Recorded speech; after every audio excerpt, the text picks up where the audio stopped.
안녕하세요. 수업 요약 드리겠습니다. 오늘 같은 경우에는 조금 충격요법을 줬습니다. 아이가 머리는 좋은데 문제가 뭐냐면은 처음에 그 샘플 수업을 했을 때도 느꼈던 거지만 본인이 답을 하나를 처음에 말해놓으면은 그 다음에 제가 다른 정보를 줘도 그 첨삭해준 걸로 안 가고 원래 가지고 있던 답을 고수를 하는 성향을 가지고 있는 건지 아니면은 성향을 가지고 있어요. 어찌됐건 간에. 근데 그것 때문에 지금 문제가 되는 게 제가 숙제 첨삭을 지금 9일째 계속 해주고 있잖아요. 근데 계속 숙제 첨삭을 하는데 나아지는 기미가 안 보여요. 틀린 문제를 계속 틀리고 그게 더 나아지는 기미가 9일 동안 안 보인다는 거는 숙제를 위한 숙제를 계속 하고 있단 거예요. 나아지질 않는단 말이죠. 그게 어떻게 작용이 되는지 말씀을 드리자면은 오늘 이제 퀴즐렛을 풀어보게 했는데 여기에서 지금 나올 텐데 여기서 안 나오나? 잠시만요. 여기 있겠네요. 여기에서 지금 여기 지금 제가 수정해서 안 나오는데 해보니까 문제가 문항수가 22개였는데 거기에서 23% 빼고 다 틀렸어요. 말인즉슨 이게 어떻게 작용하는지 정확히 말씀드릴게요.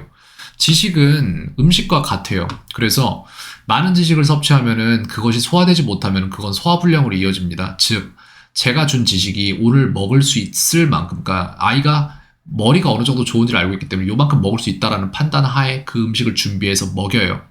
먹고 나서 한 주 동안 숙제를 하고 소화를 시키면은 그러면은 그 지식 위에 다른 것들을 더 얹어줄 수 있는 다른 요리를 줄 수 있는데 그게 안 되고 지금 현재 23% 정도만 먹었기 때문에 그 나머지 잔반을 제가 지금 그 잔반을 아이한테 이번에 배운 거에다가 더 얹어줘야 되는 상황이 되는 거예요. 이렇게. 그러면은 요만큼의 양이 이렇게 들어가면은 그게 소화불량으로 이어진다는 얘기예요. 그래서 제가 더 가르쳐주고 싶어도 가르쳐줄 수가 없습니다.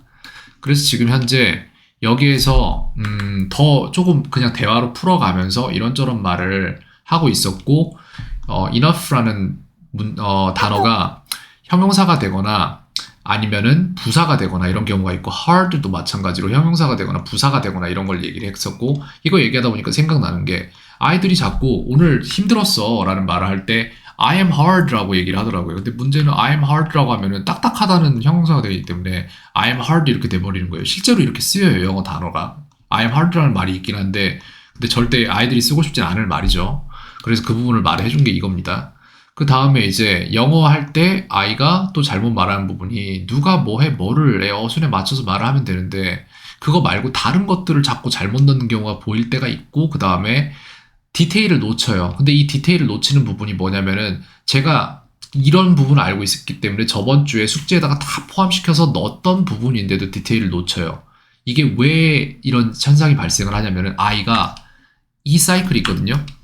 제가 숙제를 줘요. 그러면 숙제를 합니다. 근데 첨삭을 하잖아요. 제가 숙제를 보고 그럼 첨삭을 보고 아 그렇구나 하고 거기서 배워서 다음 숙제가 더 나아진다라는 사이클이 형성이 돼야 되는데 그게 아니라 숙제를 한다, 첨삭을 한다, 안 본다, 그냥 넘어간다. 이게 계속 반복이 돼요. 그렇게 9일 동안 넘어가니까 나아지는 게 단 한 가지도 안 보이는 거예요. 본인이 이걸 모르는 것 같아요. 제가 볼 때는. 그래서 그걸 알려주기 위해서 오늘 충격요법을 좀 썼어요.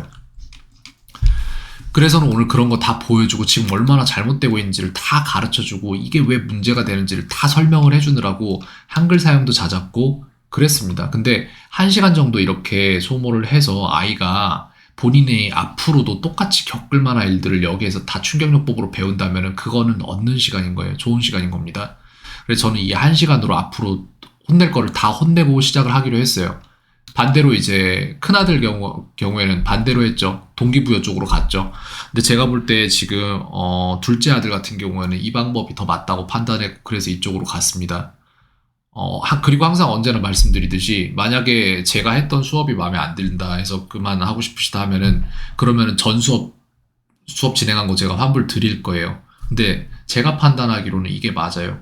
다만 이걸 못 견디고 튕겨나갈 수는 있어요. 근데 만약 그런다면 그건 어쩔 수가 없어요. 사춘기도 겪고 있고 그러기 때문에 그런 부분에서 그렇게 판단해버릴 수도 있는데 근데 이렇게 충격요법을 한번 주는 게 맞다라는 판단을 저는 일단 내렸습니다.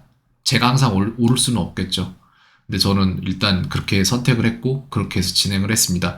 그리고 이제 말을 했어요. 그렇다면 내가 이거를 한 주를 더 진행을 해볼 때 다음 주까지 너가 숙제를 하는 모습이 더 나아질 수 있는지 없는지 그거를 내가 확신할 수가 없기 때문에 지금부터 내가 틀린 문장들을 전부 다 한 번씩 종이에 써서 제출하라는 숙제를 낼 수도 있다. 그럼 그렇게 하면 좋겠냐? 아니면은 네가 스스로 한번 어떻게 하면 더 나아질 수 있을지 그 방법을 구상해보고 스스로 한번 적용을 시켜보겠냐 했더니 후자를 선택을 하더라고요. 자신이 해보겠다고 얘기를 했어요. 그래서 저는 지금 기대하는 부분은 아이가 한 주 통해서 점점 나아지는 모습을 보일 것이다 라는 모습 기대하고 있고 그 부분에 대해서도 피드백 계속 주려고 합니다. 저는 큰아이에게도 했던 거랑 비슷한 건데 못한 부분에 대해서 잘했다고는 하지 않아요, 절대로. 왜냐면은 그렇게 해버리면 아이들도 알거든요. 나 못했는데 왜 잘했다고 하지? 알아요, 다. 그래서 못한 부분에 대해서는 확실히 못한다고 얘기를 할 거고 잘한 부분에 대해서는 그 대신에 더 칭찬할 거예요.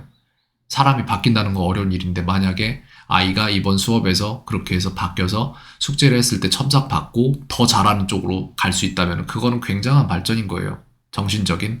그렇기 때문에 그 부분을 기대를 하고 있습니다. 캔이었습니다. 오늘 하루도 평온하세요.